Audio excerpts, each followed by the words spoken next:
সম্ভব হলে কাবা ঘরের যে চৌকাট মুলতাজাম বলে ওইটা ধরে আপনি আল্লাহর কাছে দোয়া করবেন। এরপরে 2 রাকাত নামাজ পড়লেন, পড়া শেষ, জমজম পানি পান করে আপনি সাফা মারওয়া সাই করবেন। প্রথমে সাফা পাহাড়ে যাবেন এবং পড়বেন যে ইন্নাস সাফা ওয়াল মারওয়াতা মিন শাআইরিল্লাহ ফামান হাজ্জাল বাইতা ওয়া তামারা ফালা জুনাহা আলাইহি আন ইয়াতাওয়াফা বিহিমা। পুরো আয়াত পড়তে না পারলে ইন্নাস সাফা ওয়াল মারওয়াতা মিন শাআইরিল্লাহ এটুকু পড়লেও চলবে, যে সাফা এবং মারওয়া আল্লাহর নিদর্শনের অংশ।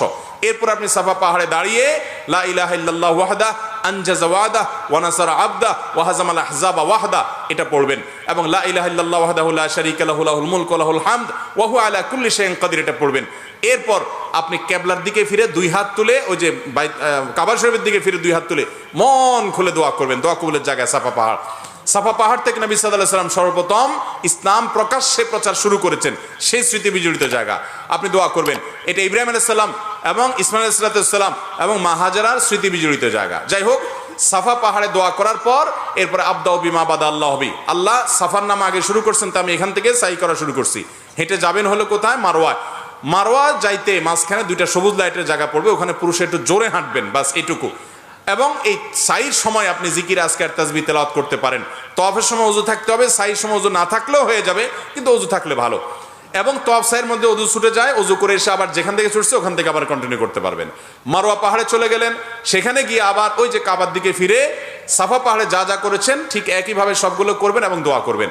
ওখান থেকে আবার আপনি সবগুলো দোয়া পড়বেন। ওখান থেকে আবার আপনি সাফা পাহাড়ে আসবেন। তাহলে সাফা থেকে মারওয়া গেলেন একটা চক্কর, মারওয়া থেকে আবার আসলেন আরেকটা, আবার গেলেন আরেকটা, এভাবে মোট 7টা চক্কর দিতে হবে। সাফায় শুরু হবে, মারওয়া গিয়ে শেষ হবে। যে আসলে একটা না, গেলে একটা, গেলে আরেকটা, আসলে আরেকটা, এবার মোট 7টা হবে।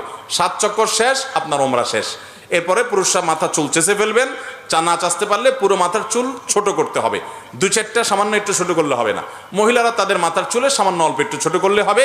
তাদের ইহরাম হলো তারা স্বাভাবিক পোশাক আশাক পরবে, অতিরিক্ত সাজসজ্জা করবে না, এবং তারা মুখমণ্ডল এটার উপরে যদি ওড়না দিতে হয় অন্য পুরুষরা থাকে তাহলে সেটা যাতে আপনার মুখ বেঁধে রাখা না হয় সেটা খেয়াল রাখবে।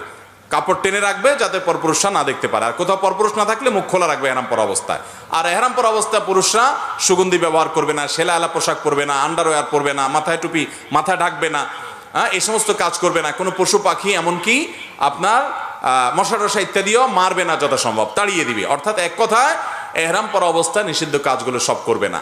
সাফা মারওয়া সাই শেষ, মাথা মুন্ডানো শেষ, এখন তিনি হালাল হয়ে গেলেন। এখন যেগুলো নিষিদ্ধ ছিল এহরাম অবস্থায় সেগুলো সব এখন যায়, সেলাই করা পোশাক পরতে পারেন।